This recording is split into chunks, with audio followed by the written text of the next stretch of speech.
예, 여러분 이어서 보도록 하겠습니다. 자, 405페이지 보시면 3번에 실지 거래가액에 의하는 경우에 양도가액 나와 있죠? 여기 어떤 건지 한번 보도록 하겠습니다, 여러분들. 우리가 실거래가를 중에서 양도책 계산한다 그러는데 그 전에 문제 한번 풀고 갈게요, 여러분들. 예. 자, 한번 여기 봅니다. 문제. 환산 취득가액은 양도가액을 추계할 경우에 적용되지만 취득가액을 추계할 경우에는 적용되지 않는다. 우리 아까 했었는데요. OX요. OX? 예, 목소리가 커지다 갑자기 다시 한번 물어보니까 갑자기 작아지는데 확신이 없단 말이죠, 여러분들. 자, 여기 X입니다. 자, 환산 취득가액은 매감한기, 즉 취득가액을 추계할 때 적용되는 거지 양도가액을 추계할 때는 적용되지 않습니다. 양도가액은 매감기잖아요. 취득가액 추계할 때가 매감한기니까 환산 취득가액은 취득가액을 추계할 때만 적용됩니다. 자, 그 다음에 이제 우리가 실거래가 중에서 양도책 계산할 때 요 양도 취득가액과 필요경비인데 여기 어떤 거냐면 먼저 설명을 한번 들어보세요. 우리가 양도책 계산할 때 양도가액을 이제 실거래가를 적용하잖아요. 그럼 실거래가를 적용하면 양도가액은 실지 양도한 가액을 적용하고요. 취득가액도 실지 취득한 가액을 적용해요. 그랬을 때 취득가액을 만약에 실지 취득한 가액을 적용하면 기타 필요경비는 제가 공란으로 남겨놨잖아요. 이게 이제 이럴 수도 있고 저럴 수도 있고 그래요. 그래서 기타 필요경비라는 거 취득가액을 실지 취득한 가액을 중에 그러면 기타 필요경비는 자본적 지출액이라는 것과 양도비용 합계액을 우리가 기타 필요경비로 합니다. 그래서 양도가액을 실거래가를 정해 그러면 양도가액은 실지 양도한 가액이고 이걸 총수익금액으로 해서 여기서 필요경비 빼서 양도책 구할 때 이 필요경비요 취득가액을 실지 취득한 가액을 적용하면 기타 필요경비는 자본적 지출액 양도비용 합계액이 되는데 이게 또 이제 나중에 이제 이거 심화 과정에서 우리가 배울 내용이 어떤 거냐면 이런 거예요. 취득가액이 불분명해요. 취득가액이 불분명하면 취득가액은 추계해서 정하게 되는데 또는 기준시가를 정하잖아요. 매감한기를. 자, 이럴 때는 여러분 보세요. 특히 이제 우리 같은 납세무자는 매매사라가액, 감정가액, 환산 취득가액을 적용하게 되는데 취득가액을 만약에 이런 걸 적용하게 되면 기타 필요경비는 우리가 나중에 배울 것이 이거예요. 이 자본적 지출액과 양도비용이 일일이 들어간 비용을 공제하지 않고요. 자산별로 일률적으로 이제 우리가 필요경비 계산공제액이라는 걸 배워요. 자, 그래서 필요경비 계산공제액이라는 걸 공제하는데 이건 자산별로 일률적으로 해요. 그래서 토지 건물 같으면 맛배기로 하나 보여드리면 토지 건물 같으면 취득 당시 기준시가에다가 공제율 3%를 적용해요. 근데 미등기 양도하는 자산은 토지 건물은 0.3%를 적용하거든요. 0.3%를. 그래가지고 취득 당시 기준시가가 1억이잖아요. 그러면 1억에 3%니까 얼마예요? 300만 원. 등기된 것은 300만 원을 필요경비로 인정해요. 매매 사례가액이 만약에 2억이었어요. 그럼 2억 원. 자, 그래서 취득가액은 2억 얼마? 300만 원이 필요경비가 되는 거예요. 자, 이렇게 해서 이제 계산하는 것을 우리가 나중에 이제 배우게 됩니다. 자, 그런데 어떻든 간에 그러니까 제가 이걸 기타 필요경비를 공란으로 놔둔 이유는 이거예요. 취득가액을 실지 취득한 가액을 적용할 때는 기타 필요경비는 자본적 지출과 양도비용 합한 금액이 되는데 일일이 취득하면서 보유하면서 양도하면 들어간 비용인데 취득가액이 만약에 확인되지 않아서 취득가액을 추계해서 이런 것들로 정하게 되면 매매 사례가액이라든가 이런 걸 적용하게 되면 기타 필요경비는 얘네들이 일일이 들어간 비용 공제하지 않고 자산별로 일률적으로 필요경비 계산 공제액이라는 걸 적용해요. 그래서 자산별로 일률적으로 그냥 3%씩 그냥 공제버려요. 자, 이런 걸 말합니다. 자, 근데 이런 걸 말하는 건데 오늘 우리가 배울 것은 이건 우리가 나중에 배우고요. 예외적인 것은 오늘 배울 것은 실지 거래가액을 적용해서 양도책 계산할 때 양도가액과 취득가액 그리고 기타 필요경비입니다. 그래서 이 필요경비 항목에 어떤 게 적용되느냐 어떤 게 포함되고 포함되지 않느냐 이걸 시험에 2, 3년에 한 번씩 물어봐요. 다음 중 실거래가를 정해서 양도책 계산할 때 필요경비 항목에 포함되는 것은 포함되지 않은 것은 물어보거든요. 이걸 이제 우리가 공부한다 그런 얘기입니다. 자, 그럴 때 제 설명을 먼저 듣는데요. 보세요. 양도가액은 실거래가를 적용하면 실지 양도한 가액인데 양도자와 양수자 간의 실지 거래한 가액이에요. 그래서 이것을 양도가액을 총 수익금액으로 해서 여기서 필요경비를 빼서 이제 양도책을 구하는데 교재를 잠깐 한번 볼게요. 405페이지입니다. 실지 거래가액에 의하는 경우에 양도가액이요. 의요. 405페이지입니다. 의 양가로 1번 보니까 양도가액이요. 이걸 총 수익금액으로 해서 양도가액은 그 자산의 양도 당시 양도자와 양수자 간의 실제로 거래한 가액에 따른다 밑줄이요. 405페이지입니다. 405페이지. 그 다음에 양가로 이번 특수관계자 간의 거래는 지금 눈길 주지 마세요. 여러분들 넘어갑니다. 406페이지로 가시니까 406페이지 4번에 취득가액 및 기타 필요경비요. 그래서 요 양가로 1번을 한번 볼게요. 실지 거래가액에 의한한 경우에 필요경비요. 취득가액을 실지 거래가액에 의하여 양도책 계산하는 경우에 필요경비는 쭉 밑줄입니다. 해당 자산의 실지 취득한 가액에다가 자본적 지출액과 양도 직접 비용, 직접 양도 비용을 합한 금액으로 한다 밑줄이요. 자, 그래서 취득가액을 실지 취득한 가액을 정하면 그러면 기타 필요경비 자본적 지출액과 양도 비용 합한 금액으로 한다. 이렇게 해서 시험 지문은 이렇게 그대로 나와요. 그 다음에 이 경우 필요경비를 인정받기 위해서는 당연히 지급 사실을 증명할 수 있는 증빙서를 제출해 줘야 되고요. 자, 그럴 때 그 계산식을 보니까 필요경비, 취득가액을 실지 취득한 가액 중에 그럼 기타 필요경비는 자본적 지출액과 양도 비용 합계액이고요. 그럴 때 그 보조단 팁 맨 꼭대기 걸 봅니다. 지적재수에 관한 특별법 규정에 따른 쭉 밑줄입니다. 경기 확정으로 지적공상 면적이 증가했던 거라며 증가돼서 징수한 조정금은 취득가액에서 제외한다 밑줄이요. 자, 이게 어떤 거냐면 우리가 비과세에서도 지난 시간에 살짝 배웠었는데 뭐냐면 지적재수에 관에 따라서 이제 지적재수에 관한 특별법에 따라 경계를 다시 정하잖아요. 측량을 다시 합니다. 그러다 보면 면적이 지적공상 늘어난 사람도 있고 줄어드는 사람도 있잖아요. 근데 제가 지난번에도 얘기 드렸다시피 그 땅을 있잖아요. 국가에서 측량을 지 몸대로 한 다음에 그냥 땅을 지금 현재 이렇게 땅 소유들이 딱 현재 경계가 있는데 그걸 갖다가 딱 뺏어가지고 여기서 이 사람한테 주고 여기 뺏어 여기다 주고 막 이렇게 마음대로 할 수 있어요? 안 되지. 자, 그래서 현재 토지 현상은 그대로 있어요. 그대로 있는데 다만 지적 공부상으로만 면적이 늘어나는 사람이 있고 줄어드는 사람이 있습니다. 그럼 면적이 종전보다 줄어드는 사람한테는 그냥 뺏을 수 없잖아요. 그러니까 조정금을 줘요. 조정금을 주고 그 다음에 그때 이 면적이 감소돼서 지급하는 조정금에 대해서는 양도소득세를 비과세한다고 그랬습니다. 주는 주체가 공적기관이고 그래서 근데 면적이 종전보다 공부상 면적이 늘어난 사람한테는 조정금을 징수합니다. 늘어난 만큼. 그럴 때 이 토지 소유자 입장에서 보면요. 이 토지를 갖고 있다 팔 때요.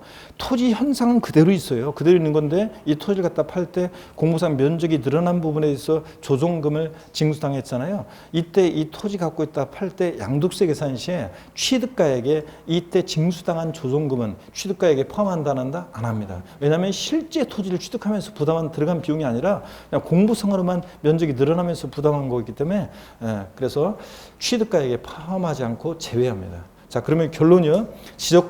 재수세관 특별법 규정에 따라 경기확정으로 자, 공부상 면적이 증가돼서 징수당한 조정금은 이건 취득가액에 포함한다, 제외한다? 제외합니다. 왜 제외하느냐? 실제 토지를 취득하면서 들어간 비용이 아니라 공부상으로만 그냥 이렇게 늘어난 거기 때문에 그렇습니다. 자, 그래서 이거 제외한다 밑줄이고 그 다음에 이제 동그라미 1번부터 나오는 게 뭐냐면 실거래가를 정해서 양도세 계산할 때 취득가액이 어떤 게 포함되는지 포함되지 않는지를 배웁니다. 자, 그래서 제가 먼저 설명을 쭉 드리고 교재에서 찍어서 이제 다 보진 않고 너무 잡다하게 막 다 보면 막 헷갈리기만 하니까 찍어서 이제 좀 보도록 하겠습니다. 먼저 중요한 것부터. 자, 여기 한번 보세요. 취득가액이요. 취득가액.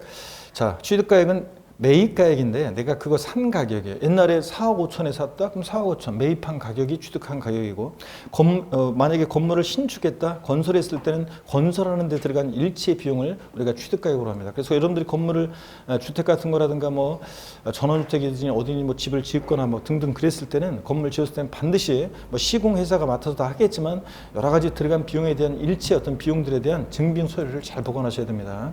그저 건설가액. 이게 취득가액이고요. 근데 이 매입가액에 취득가액에 현재가 차린 차감이라는 것은 포함하는데 부당행위 계산에 의한 시가초과액이라는 것은 제외한대요. 그럼 이게 어떤 건지 한번 볼게요, 여러분들. 이건 어떤 거냐면 예를 한번 들어볼게요. 자, 어떤 얘기냐? 여기를 한번 봅니다. 예를 한번 들어보면요. 자, 여기 한번 보세요. 어떤 거냐면 현재가 차린 차감은 취득가액에 매입가액에 포함한다고 그랬잖아요. 취득가액에. 이거 어떤 거냐면 갑이라는 사람과 을이라는 사람이 부동산을 거래해요. 근데 거래 대금을 만약에 거래 대금을 을이 10억 원의 대금을 이제 지급해야 되는데 이 10억 원을요. 지금 주는 게 아니라 10년 후에 만약에 10억 원을 주기로 해요. 그러면 10년 후에도 똑같이 10억 원 딱 주면 에너지 없이 10억 원을 딱 주면 되겠어요? 지금 10억하고 10년 후에 10억하고 같은 돈이 아니잖아요. 자, 그래서 같게 주려니까 여러분이 학개론 시간에 배웠다시피 1 플러스 R에 뭐 1년 뭐 이렇게 해가지고 1 플러스 R에 N년 뭐 이렇게 해요.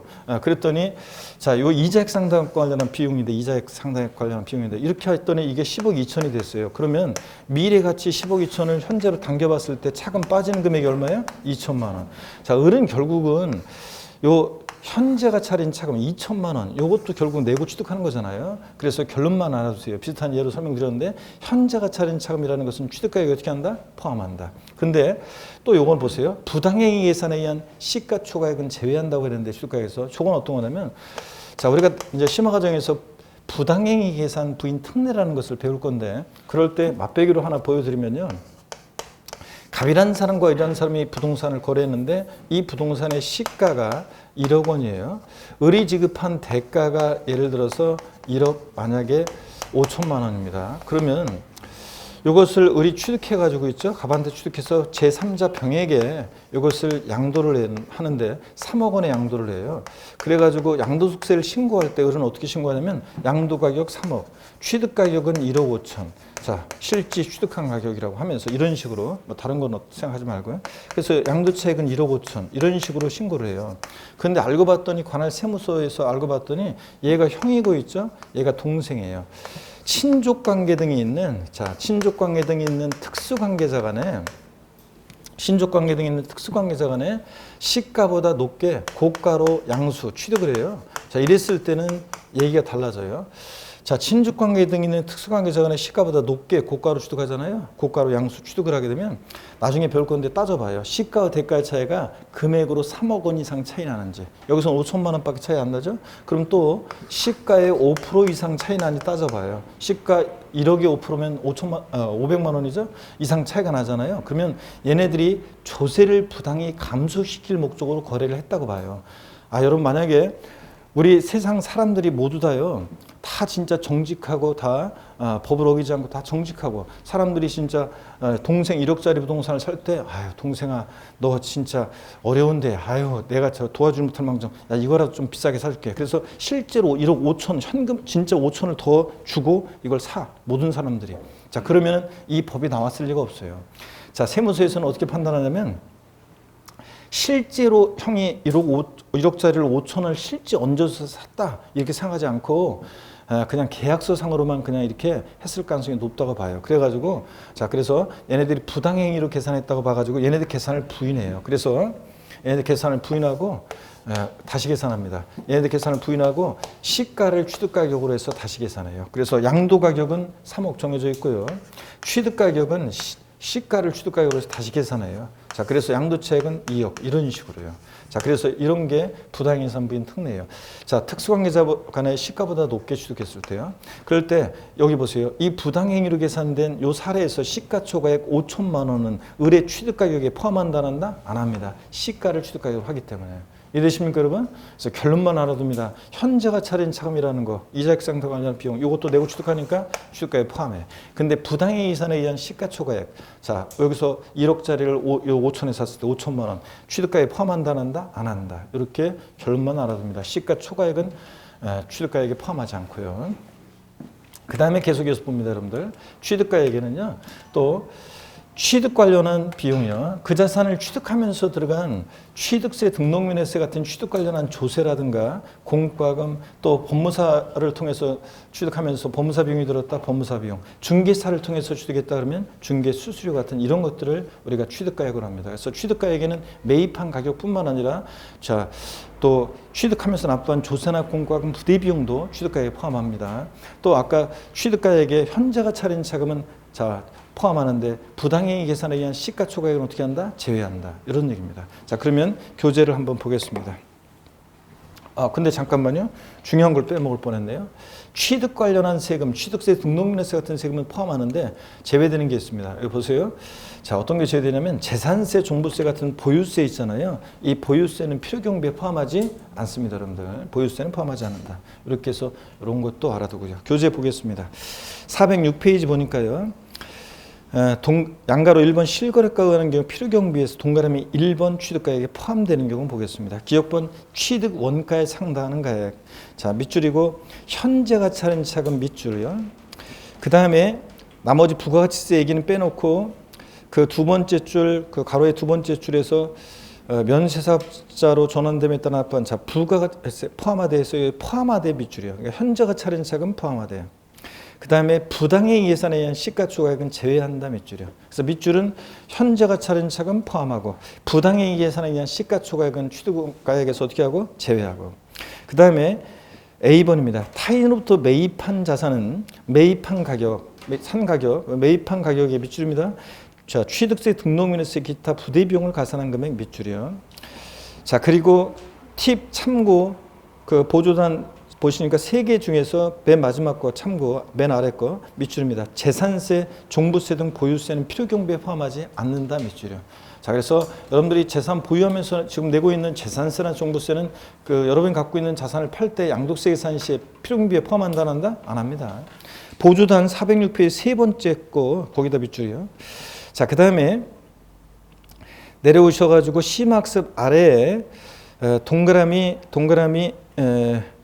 B, C는 뭐 지금 볼 거 아니고요. 그 니은번을 좀 보세요. 니은번 보니까 취득에 관한 쟁송이 있는 자산에 대해서 그 소유권 등을 확보하기 위해서 소유된 소송 화해비용 등의 금액으로서 요것도 한번 보세요. 지출한 연도에 각 소득 금액 계산에 있어 필요경비 산입한 것을 제외한 금액 그랬는데 여기 어떤 거냐면 내가 그 자산을 취득하는데 소송을 통해서 취득했어요. 화해비용이 들었어요. 그럼 필요경비에 포함합니다.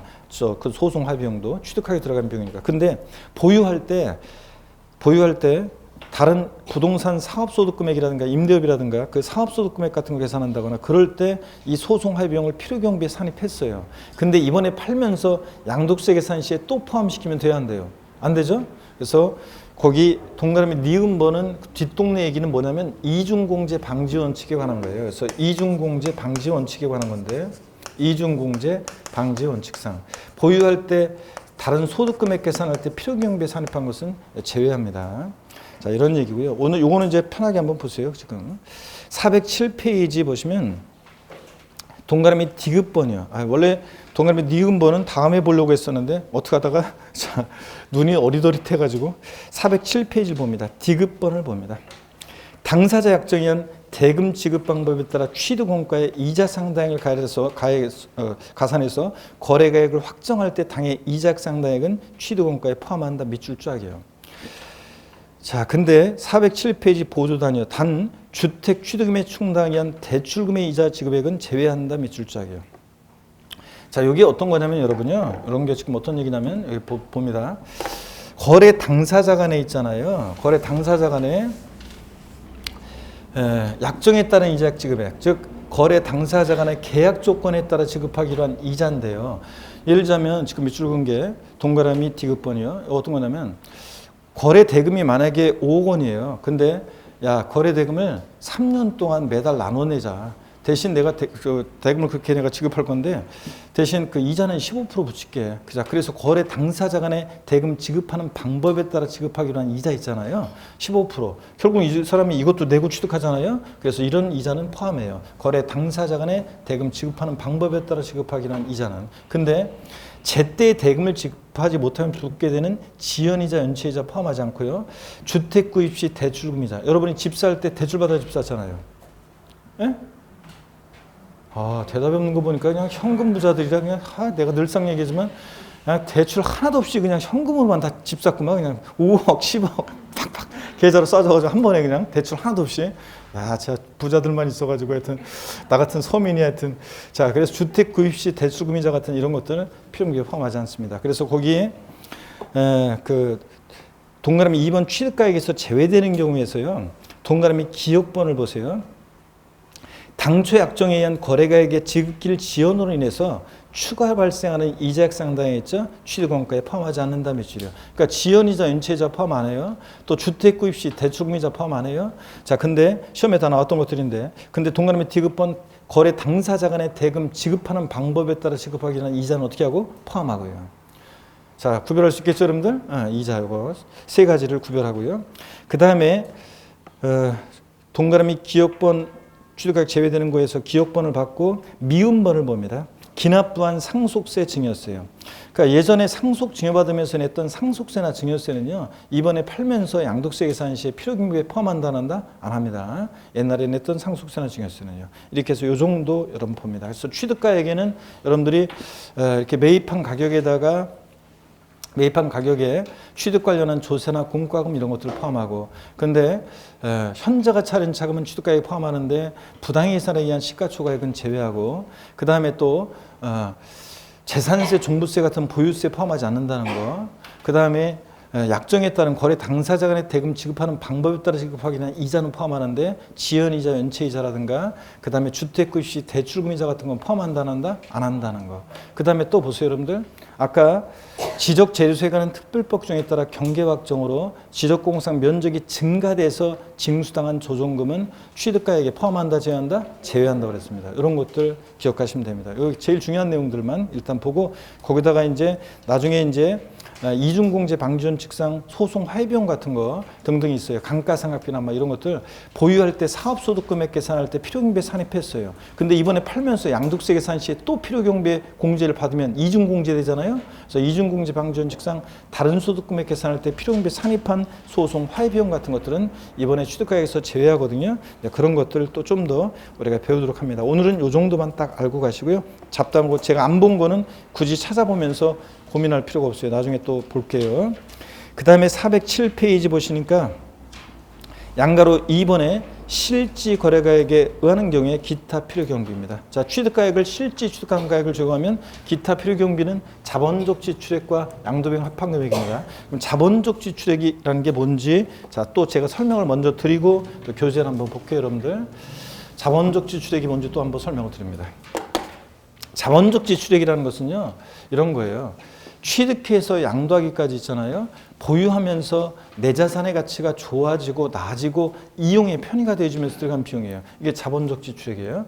자, 그럴 때 자산 가치 증가 비용이나 내용 연수, 수명, 내용 연수 연장을 위해 지출한 수선비라든가 용도 변경, 개량, 이용의 편의에서 지출한 비용이에요. 그러니까 보유하면서 내 자산의 가치가 좋아지고 나아지고 이용의 편의가 되어지면서 들어간 비용인데, 실생활 관련해서 말씀드리면 발코니 확장 비용, 샤시 설치 비용, 방이나 거실 확장 공사 비용 같은 이런 것들이요. 이런 것들을, 자, 여러분들 집을 대대적으로 수리하셨다 그러면 그 증빙 서류를 잘 보관하셔야 됩니다. 그 다음에 개발부담금, 재건축부담금. 여러분 개발되고 재건축되면 좋아지고 나아지는 거죠? 그러면서 부담하는 부담금 포함합니다. 또 농지 전용 부담금, 농지 전용하면 더 좋아지는 거니까 이렇게 좋아지고 나아지면서 부담하는 개발부담금, 재건축부담금 같은 이런 것들 포함합니다, 여러분들. 자, 그 다음에 계속 이어서 보겠습니다. 자본적 지출액에는 또 어떤 게 있냐면, 하여튼 좋아지고 나아지면 부담하는 비용이 자본적 지출액인데 상대되는 개념이 있어요. 얘는 좋아지고 나아지고 이용의 편의가 되어지면서 들어가는 개량 비용, 이용의 편의 소요된 비용, 수선 비용 같은 뭐 그런 것들인데, 수익적 지출액이라는 게 있어요. 상대적인 개념으로. 예전 시험에 옛날에 2번 나온 적이 있는데, 자산의 현상과 능률 유지를 위해서 들어가는 비용이에요. 그래서 외벽 도장 비용, 방수 비용, 도배장판 비용 같은 이런 것들인데 결론 필요경비에 포함 안 합니다. 자, 여러분 얘네들은 그냥 있는 그대로 유지하는 데 들어간 비용이에요. 어떤 수강생분이 얘기하기를 도장 비용이에요. 페인트 칠하는 비용. 자, 페인트가요, 그 좀 오래돼가지고 얼룩지고 막 좀 지저분해가지고 건물이 우중충했었는데, 페인트를 싹 칠하면요 건물이 산뜻해지니까 팔 때 가격을 좀 좋게 받을 수 있잖아요. 그러니까 자산 가치가 증가하는 비용 아닌가요? 이렇게 얘기하는데, 그래서 자본적 지출이라고 봐야 되지 않을까요? 그런데 아니에요. 처음에 건물 지었을 때 페인트 깨끗했잖아요. 근데 시간이 지나면서 얼룩지고 지저분해지니까 다시 칠하는 비용은 유지 비용이지 개량 비용이 아닙니다. 또 여러분들이 아파트나 상가를 분양받았어요. 그래서 청문회 꿈을 안고 문을 딱 열고 딱 들어갔더니 천정이나 벽에서 물이 줄줄 새고 있었어요? 아니면 안 샜어요? 샜으면 난리 나지. 안 샜잖아요. 여러분들이 아파트 딱 분양받았는데, 내가 지은 새로운 아파트, 분양받은 아파트 딱 이제 입주하라고, 거기 딱 이제 이사 가려고 이제 입주하려고 문을 딱 열었더니 천정이나 벽에서 막 물이 줄줄 새서 누수가 되고, 이러면 벌써 난리지. 벌써 거기 그 집을 왜 들어가요? 자, 근데 여러분, 물이 안 샜잖아요, 처음에는. 근데 나중에 배관이 노후화되거나 그래가지고 물이 새고 막 그래요. 누수가 생겨요. 그러면 방수하는 비용은 유지 비용이지 개량 비용이 아닙니다. 도배장판 처음에 깨끗했잖아요. 나중에 지저분해지니까 도배장판 새로 하는 비용은 유지 비용이지 개량 비용이 아닙니다. 전구 교체 비용. 여러분들이 아파트나 상가 분양받아서 전등 스위치를 탁 꼈더니 처음에 그냥 자 불이 쫙 들어왔어요. 아니면 그냥 깜빡깜빡하고 막 그랬어요. 형광등이나 등이 LED 등이 처음부터 LED 등이 그냥 수명 길다는 LED 요즘은 다 LED 등이죠. LED 등이 처음부터 그냥 깜빡깜빡하고 막 이래요. 그러면 되겠습니까, 여러분들? 처음엔 멀쩡했는데 나중에 깜빡깜빡해지니까 교체하는 비용, 전구 교체 비용 이런 것들은 다 유지 비용이지 개량 비용이 아닙니다. 그래서 결론 도장 비용 같은 수익적 추액, 현상 유지 있는 그대로 능률 유지 비용은 필요비에 포함한다 안 한다? 안 한다는 거 알아두시면 됩니다. 자, 그럼 교재를 보겠습니다. 또 407페이지 맨 하단입니다. 자본적 지출액입니다. 동그라미 기억번이요. 자본적 지출액이란 사업자가 소유하는 감가상각 자산의 내용 연수를 연장시키거나 해당 자산의 가치를 현실적으로 증가시켜 지출한 수선비 등을 말하는데요. 넘어가서 보시니까요. 408페이지요. 심학습 내용도 있는데 내려와서요. 동그라미 리을번을 봅니다. 동그라미 리을번 408페이지 중간에 리을번이요. 자, 밑줄입니다. 방 및 거실 확장 공사 비용, 공사로 인해서 가치가 증가했습니다. 등 양도자산의 용도 변경, 개량, 이용의 편의에 지출한 비용 밑줄이요. 물론 뭐 재노후화 등 부득이한 사유로 인해서 건물을 재건축한 경우에 그 철거 비용을 포함해서요. 어떻든 간에 좋아지고 나아지고 뭐 이용의 편의가 되고 그러면서 대대적으로 집을 수리하거나 이런 비용들을 말합니다. 미음번 개발이익 환수한 법률에 따른 개발부담금 밑줄이요.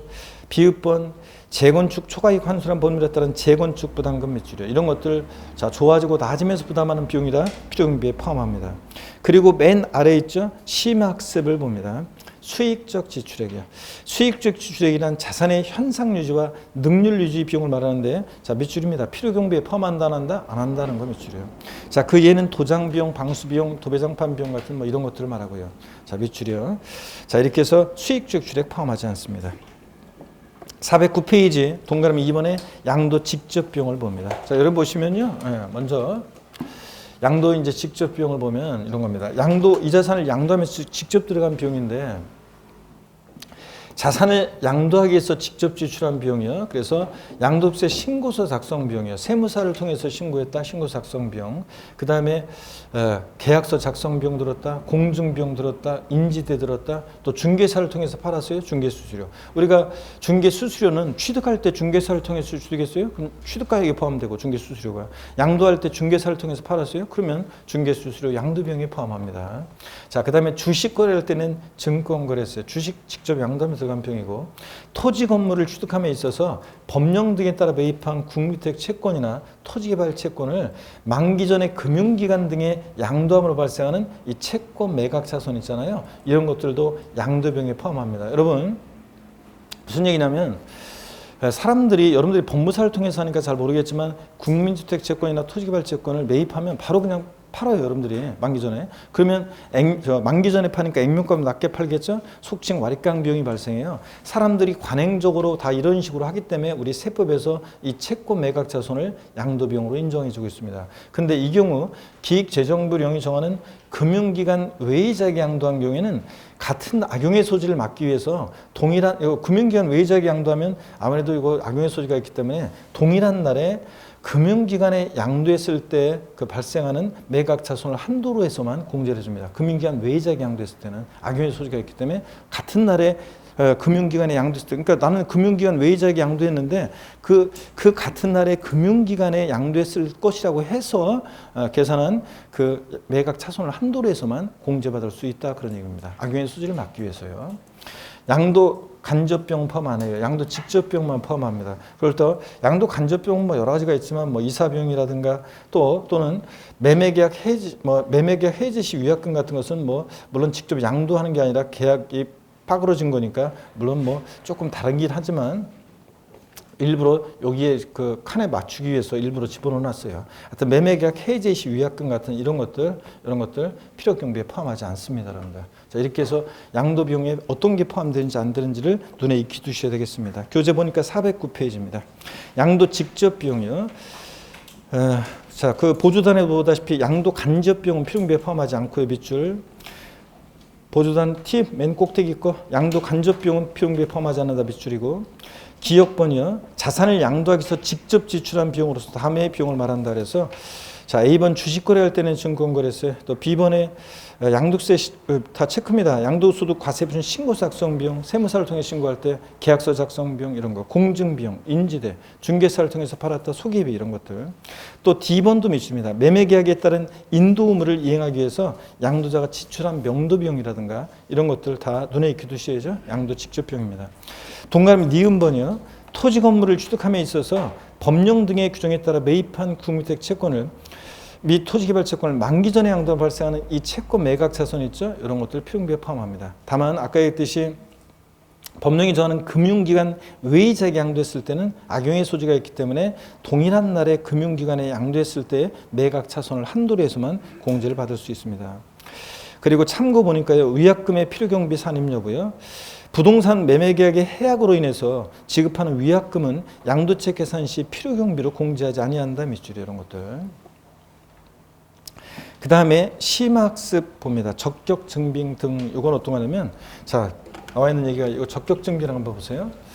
적격 증빙 등 그랬는데 이게 어떤 거냐면 자본적 지출액 등이 필요경비로 인정받기 위해서는 세금계산서라든가 신용카드 매출존표 같은 것을 이 증빙서를 수치보관 이것을 우리가 적격증빙이라고 해요. 이런 세금계산서나 신용카드 매출존표를 받아가지고 보관 이것을 적격증빙이라고 하는데 예전에는 요거만 인정했었는데 지금은 개정이 돼서 실제 지출 사실이 금융거래 증명서류 즉 계좌이체 등에 의해서 확인되는 경우도 필요경비로 인정받을 수 있습니다.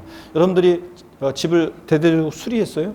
그래서 공사업자한테 시공 그 회사 업자한테 세금계산서 발행을 요구하면 당연히 공사업자는 여러분한테 그 부가세를 거래증수 받아가지고 가격에 공사 대금이 만약에 100만 원이면 110만 원 공사 대금으로 요구할 거 아니에요. 그래가지고 110만 원 받아가지고 세무서에 넣을 거죠. 10만 원. 자, 그렇기 때문에 여러분들이 뭐야 이거. 자, 부가세 세금계산서 발행을 요구하면 자, 내가 100만 원만 줘야 될 걸 110만 원 줘야 되잖아요. 그러니까 그냥 세금계산서 됐어요. 뭐 이렇게 하기도 하는데 그럴 때 여태까지는 세금계산서나 신용카드 매출존표 같은 것만 됐었는데 이제 견적서, 그 공사업자가 나한테 어떤 걸 공사해 줬는지 견적서, 그 다음에 공사 대금 그 계좌로 쏴줬어요. 그랬을 때 그 금융거래 증명서류, 계좌이체 등에 대한 이런 게 있으면 필요경비를 인정받을 수 있다 그런 얘기입니다. 자, 그 다음에 취득세나 등록면허세 같은 애들은요 납부 영수증이 없어도 필요경비로 공제가 가능해요. 왜냐하면 취득세나 등록면허세는 시군구청에서 다 확인받을 수 있기 때문에 그렇습니다. 근데 보니까 제가 어떤 수강생분하고 상담하면서 보니까 어떤 분하고 상담하면서 보니까 이 취득세 등록면허세 시군구청에서 확인받으면 되지 그랬더니 아니 이걸 잃어버렸대 영수를. 그래서 어떤 시군구청에서 확인받으면 되는데 그 요청하면 되는데 그랬더니 갔다 오더니 없대요 기록이. 그래서 한 6년인가 7년인가 된 건데 없대요. 그렇다고 나보고 어떻게 된 거냐고 그러길래 글쎄 나도 모르지 내가. 그래서 보존 연한이 있는 건지 어떤 건지 그래도 요즘 같은 때는 6, 7년 되면 그게 없을 리가 없는데 그 증거 자료가 다 남아 있을 텐데 그게 꼭 종이가 아니더라도 요즘 다 디지털화 돼가지고 어떡하냐 그래서 그 이유는 모르겠어요. 하여튼 근데 기본적으로 하여튼 취득세 등록에서 우리 수험생 입장에서는 실생활에서는 그런 일이 벌어진다고 할지라도 우리 수험생 입장에서는 취득세 등록면허세는 납부 영수증이 없어도 필요경비로 공제받을 수 있다. 이렇게 알아두세요. 자, 내가 경험해 봤는데요. 이렇게 하면서 얘기하면 안 되고. 자, 봅니다, 여러분. 그래서 이 적격증빙에 관한 거 줄을 그어서 다 알아두시고 해야 되고요. 다 체크해서 적격증빙 꼭 알아두시고. 그 다음에 실거래가 정에서 양도채 계산할 때 이 필요경비 항목에 포함하는 거 안 하는 거 우리가 이제 심화과정 때 정교하게 다시 한번 확실하게 이제 이런 것들을 하도록 할 겁니다. 지금은 요 정도만 딱 알아두세요. 넘어갑니다. 410페이지입니다. 410페이지 넘어가시니까 중요 기출 문제가 나오는데요. 자, 한번 봅니다. 소득세법상 고유자가요 국내 소재 주택의 양도가액과 취득가액을 실지 거래된 금액을 기준으로 양도책을 산정하는 경우에 양도소득의 필요경비에 해당하지 않는 거 그랬습니다. 단 지출액은 양도주택과 관련한 것으로 전액 양도자가 부담합니다. 1번이요. 주택의 취득대금에 충당하기 위한 대출금이자 포함합니까? 집 살 때 대출금이자 포함해야 하나요? 안 한다고 그랬습니다. 지연이자 연체이자와 함께 포함하지 않고요. 1번 정답이네요. 2번 취득 시 법령 규정에 따라 매입한 국민주택 채권을 만기 전에 법령이 정하는 금융기관의 양도함으로 발생하는 매각자손, 속칭 와리깡 비용, 이것도 포함한다 그랬죠? 사람들이 관행적으로 다 이렇게 하니까. 그 다음에 3번 양도 전 주택의 이용의 편의를 위한 방 확장 공사 비용, 방이나 거실 확장 공사 비용이요. 이로 인해서 주택의 가치가 증가됨. 그렇죠? 그 다음에 양도세 신고 작성 비용, 중개 수수료 다 포함한다 그랬죠? 중요 기출 문제 두 번째 봅니다. 소득세법상 거주자가 국내 자산을 양도한 경우에 양도세의 필요 경비에 관한 설명으로 옳은 거 그랬습니다. 1번 취득가액을 실지 거래가에 의하는 경우에 당초 약정한 지급길 지연으로 인해서 추가로 발생하는 이자액 상당액은 취득원가에 포함하지 아니한다. 지연이자 연체이자 포함합니까? 아니죠. 거래 당사자 간의 대금 지급하는 방법에 따라 지급하기로 한 약정에 따른 이자액이 포함되는 거지 지연이자 연체이자는 포함하지 않습니다. 맞네요. 1번 정답입니다. 옳은 거 옳은 문제에서. 그 다음에 2번을 보면요. 취득가액을 2번 지문은 28회 때 적격증빙에 관한 것이 28회 시험 끝나고 29회 시험 앞두고 개정이 됐기 때문에 이렇게 개정이 된 거라 문제를 수정한 건데요. 취득가액을 실거래가에 의하는 경우에 자본적 지출액도 실제로 지출된 가액에 의하므로 소득세법 규정에 따른 증명서류를 수치 보관하지 않고 실제 지출 사실이 금융거래 증빙 서류에 의해서 입증되지 않는 경우에도 이를 필요경비로 인정한다. 그래요? 아니지. 뭐 입증이 안 돼야지. 입증이 안 되는데 어떻게 필요경비로 인정해요? 그래서 입증되지 않으니까 필요경비로 인정되지 않습니다. 그 다음에 동그라미 3번은요. 나중에 배울 거고요. 4번을 봅니다. 토지를 취득함에 있어서 부속으로 매입한 채권을 만기 전에 양도로 발생하는 매각차손은 채권의 매매 상대방과 관계없이 전액 양도 비용으로 인정한다. 여러분 아닙니다. 왜냐하면 아까 금융기관 외의자에게 양도했을 때는 악용의 소지를 막기 위해서 동일한 날에 금융기관에 양도했을 때 매각차손을 한도로만 인정해준다고 그랬잖아요. 그러니까 매매 상대방에 상관없이 아니에요. 금융기관에 양도했느냐 금융기관 외의자에게 양도했느냐에 따라 달라지고 또 전액 아닙니다. 동일한 날에 금융기관에 양도했을 때 매각차손을 한도로 해서만 공제받을 수 있습니다. 금융기관 외의자에게 양도했을 때는. 자, 그 다음에 5번입니다. 취득세는 납부용승이 없으면 필요경비로 인정되지 않습니까? 아닙니다. 취득세 등록물에서는 납부용승이 없어도 필요경비로 공제받을 수 있다.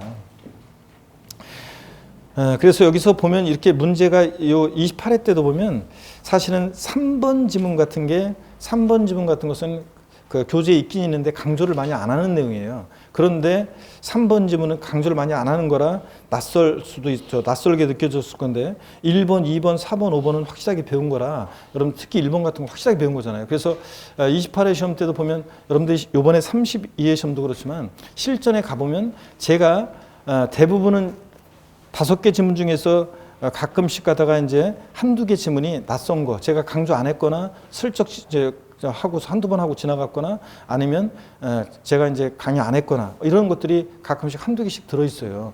어떤 문제에서는. 근데 나머지 그 문제를 잘 보면 이렇게 28회 때 이것도 그렇지만 답 고르는 데 지장이 없어요. 근데 수험생들은 꼭 보면은 5개 지문 중에 한두 개 낯선 게 들어있으면 당황해가지고 답을 모르는 게 나왔다 이래가지고 답을 못 고르고 그러는데 자 실전에서 항상 우리 세법은 범위가 엄청 넓기 때문에 넓은데 문항수는 작고 그러니까 이게 의회 범위에서 한두 문제씩 섞여서 들어있어요. 그럴 때 당하지 말고 배운 지식으로 문제를 잘 거기서 보면은 당하지 말고 보시면 답 고르는 데 지장이 없습니다. 대개는. 자 이런 겁니다. 그 다음에 411페이지 봅니다. 411페이지부터 이어지는 얘기가 어떤 거냐면 취득가액이 불분명해. 그래서 취득가액이 확인되지 않아서 취득가액을 추계해서 매매사례가액, 감정가액, 환산취득가액 같은 것을 적용할 때는 아까 기타 필요경비는 필요경비 계산공제액이라는 거 자산별로 그냥 일률적으로 3% 뭐 몇 프로 이렇게 일률적으로 공제를 해주거든요. 자 그런 얘기들이 쭉 나와 있어요. 지금 이것은 보지 않습니다. 다음에 여러분들이 배우기로 하고요. 넘어갑니다. 쭉 넘어가요. 어디로 가시냐면 413페이지로 가겠습니다. 413페이지 양도소득금액 계산을 위한 장기 보유통지입니다. 자, 그래서 나중에 이제 부담보증여시 양도책 계산 같은 것도 그렇고 전혀 여러분들이 지금 이런 거 신경 쓰지 마세요. 나중에 다 이제 3, 4월, 5, 6월, 7, 8월 거치면서 다 강의를 하고 그렇습니다. 근데 예를 들어서 부담보증여시 양도책 계산과 관련한 사례 문제가 30회 시험 때 어렵게 나왔었는데 이미 그런 것들은 그때 30회 시험 때 나왔기 때문에 계산 사례 문제가 또 계산 사례로 32회 시험에서 나올 가능성은 굉장히 낮아요. 안 나옵니다. 전혀 이렇게 말 안 해요. 근데 나올 가능성이 굉장히 낮기 때문에 그래서 제가 이제 강의 해에 따라서 어느 해는 굉장히 예를 들어서 부담부증액 양도채 계산을 강조해서 강의할 때가 있고 한 3, 4월부터 막 계속 막 강조하면서 할 때가 있고 어떤 때는 그런 계산 사례를 소홀히 할 때가 있고 그런데 이번에는 소홀히 할 때예요. 그러니까 그런 이런 것들 나중에 한번 보여드리긴 보여드려요. 다 한 번씩은 강의해드리긴 하는데 계속 반복해서 강의하지는 않습니다. 왜냐? 나올 가능성이 낮은데. 나올 가능성이 낮은데 뭐하러 연락에 강의하고 여러분 공부를 해요? 그죠? 근데 혹시 나오면 어떡하냐고요? 어쩔 수 없지 뭐. 그냥 운에 맡겨야지 뭐 그런 거는 하는 게 제끼고. 근데 거의 대부분은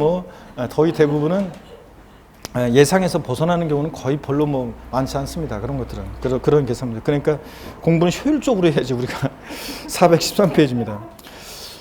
양도소 금액 계산을 위한 장기 보유별 공제입니다. 펴놓으시고 제 설명을 듣습니다.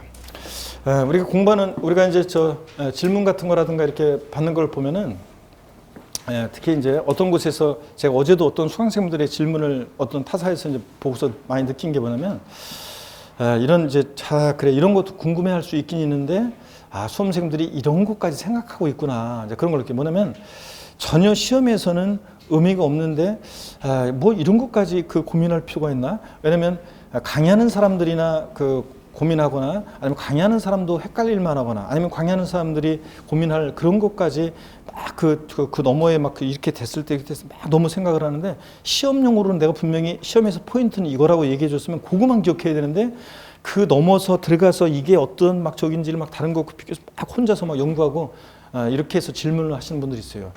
굉장히 분석적이고 훌륭한 분인데 대학에서는 굉장히 그런 식으로 공부하면 환영받을 분들인데 대학이나 대학원에서는 공부하는 수험생은 제가 보기에는 그런 답글을 달아주면서 무슨 생각이 들냐면 이 수강생은 이런 식으로 공부하면 별로 공부 잘하는 수험생은 아닌데 이런 생각이 들어요. 왜냐면 핵심만 보고서 이 시험에서 요 지문은 요게 포인트야. 그래서 이렇게 나오면 요렇게만 나올 거고 요걸 집어넣어서 나오니까 요거만 주의하면 되는데 요 포인트만 알고 그냥 공부를 해야지 빨리빨리 효율적으로 공부할 수 있고 나중에 문제 나왔을 때도 다른 생각하지 않고 그거만 딱 봐서 딱 문제를 빨리빨리 찍어내야 되는데 그 문제 지문이 나왔을 때 그 문제의 의미를 자세히 연구하고 생각하면서 그 문제를 어떻게 풀어요. 그리고 또 공부할 때도 그럴 필요도 없어요.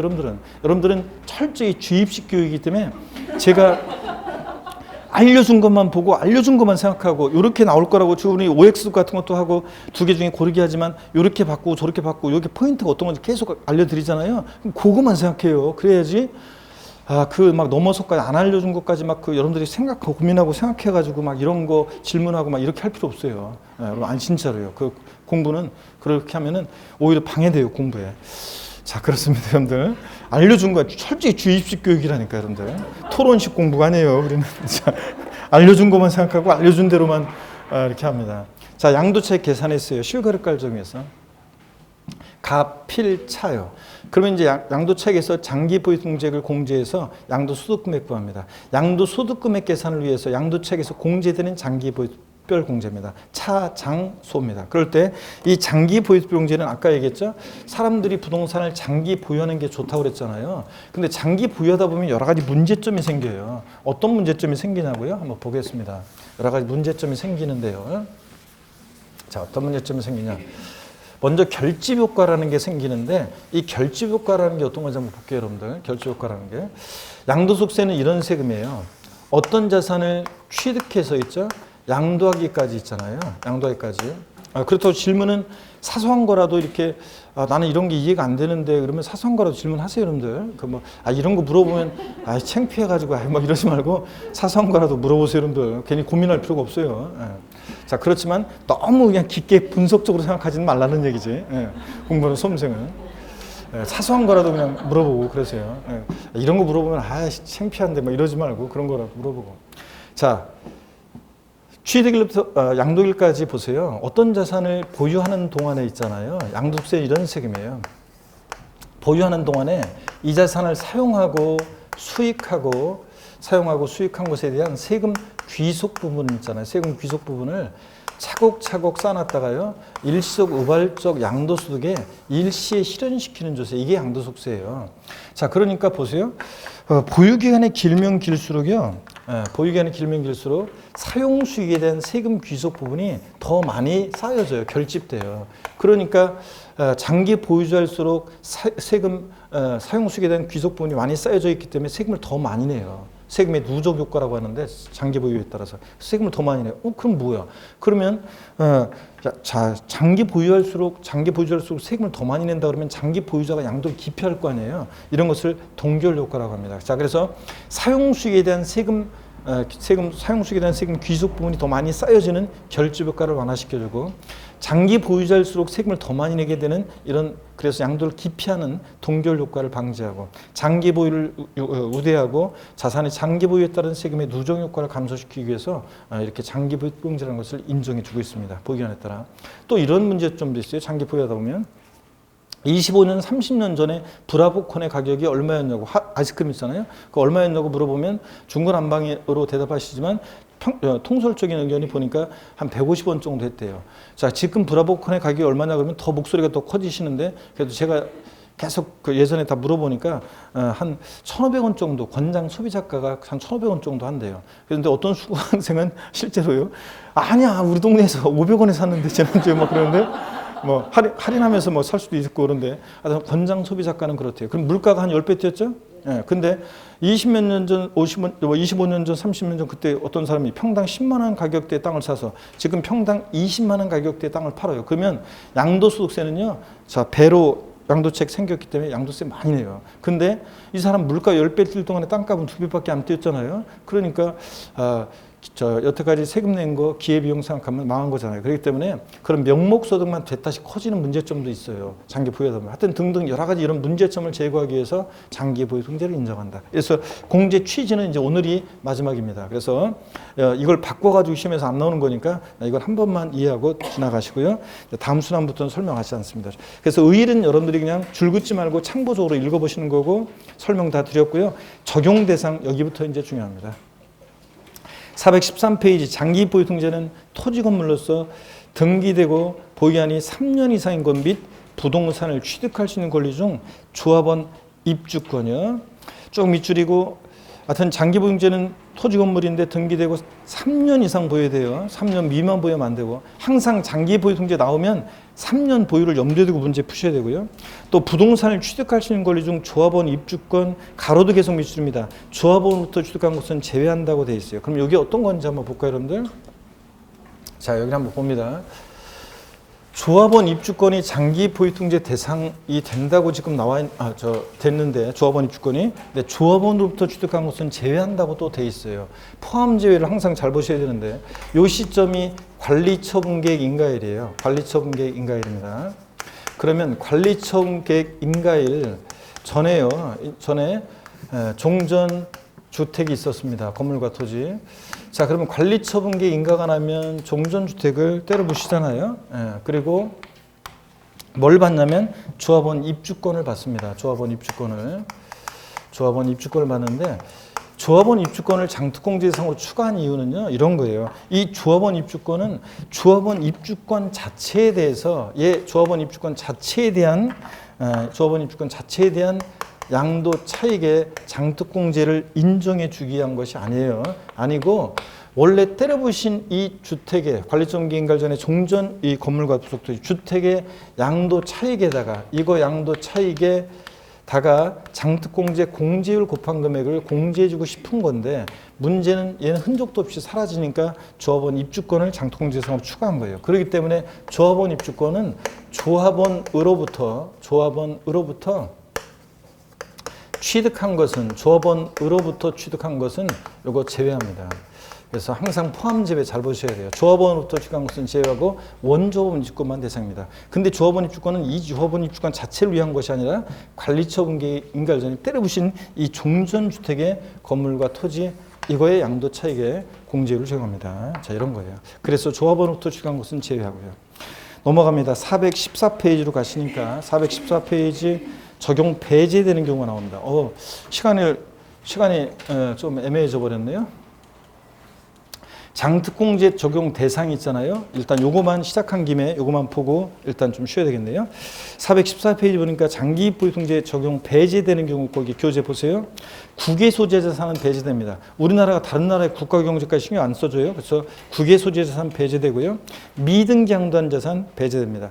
자, 조세 포탈 우량성이 높기 때문에 또 3년 미만 보유한 토지 건물 배제됩니다. 반드시 3년 이상 보유해야 돼요. 장기보유통제를 받으려면. 또 조합원 입주권은 조합원으로부터 출가한 것은 포함한다, 제외한다? 제외합니다. 또 4번과 5번은 뭐냐면 조정 대상 지역 내 1세대 2주택자가 먼장도하는 주택에 대해서 또는 조합원 입주권은 주택이 아닌데 양도소득세에서는 주택 수 계산에 포함을 해요. 1세대가 1주택과 1조합원 입주권이 있다가 주택을 양도하면 1세대 2주택 양도로 봅니다. 그럴 때 조정대상 지역 내 1세대 2주택 장특공제 배제합니다.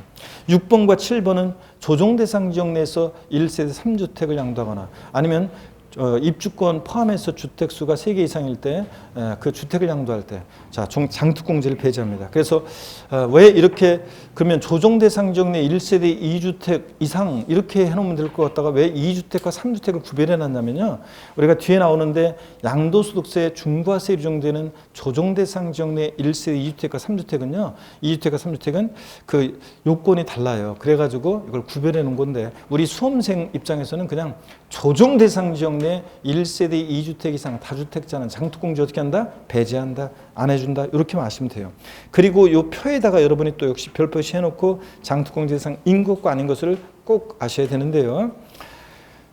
보조단 팁에 보니까 장특공제 대상이 되는 토지에는요. 비사업용 토지와 조정대상 지역 이외에 1세대 2주택 이상 다주택자도 장특공제 받을 수 있다는 거 밑줄이요. 자, 그러면 오늘 요것만 보고 일단 잠깐 또 쉬어야 되겠네요. 여기 보세요, 여러분들. 장특공제 대상은 자, 여기 보세요. 국내에 소지하는 등기되고 3년 이상 보유한 토지 건물 및 조합원 입주권만 대상입니다. 또 조정대상 지역 외 근데 다주택은 2주택이든 100주택이든 조정대상 지역 외 지역의 다주택은 장특공제 받을 수 있고요. 또 이 토지에서 비사업용 토지도 공제 대상이 됩니다. 예전에는 장특공제 대상에서 비사업용 토지를 배제했지만 지금은 장기보유통제 대상 받을 수 있습니다. 공제 대상이 되고요. 자, 배제되는 거 국외에 소지하는 자산. 우리나라가 다른 나라의 국가 경제까지 신경 써가지고 장기보유 유도해 줄 필요 없잖아요. 그래서 국외 자산은 안 해줘요. 아무리 꼬셔 넘어가면 안 되고 미등기 양도자산 배제되고 3년 미만 보유한 토지 건물 배제됩니다. 항상 3년 이상 보유해야 되고 그 다음에 토지 건물 조합원 입주권 이외 나머지 양도자산 안 돼요. 토지 건물 조합원 입주권만 대상이 되고 그 다음에 조정 대상 지역 내 1세대 2주택이나 3주택 다주택자 장특공제 배제됩니다. 여기서 공제상인 것과 아닌 것은 반드시 알아두셔야 되고 415페이지 장특공제 공제액 4번이요. 요게 이제 개정이 있었고요 올해. 그래서 잠시 쉬었다가요 여기부터 설명을 드리겠습니다. 잠깐 쉬겠습니다.